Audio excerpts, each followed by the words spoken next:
We feel an obligation to make sure the education component of the importance of Veterans Day is understood by this generation of students. We introduced the concept, obviously, beginning of the year. It's infused into the curriculum. Kids do writings and preparations and presentations for this special day. It's cross-curricular. It is embedded in everything that our staff is doing, right? Because there's literature to be read, there's science projects and engineering work that could be spoken to.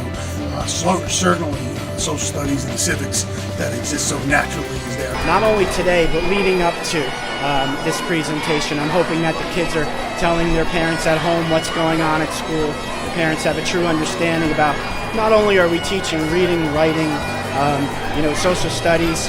This is as social studies and as meaningful as you can get. Hands-on learning for the students.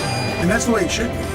It should just be, part of what's happening. It shouldn't be this special, isolated incidents. It should be something that students are learning about in various classrooms and in various settings.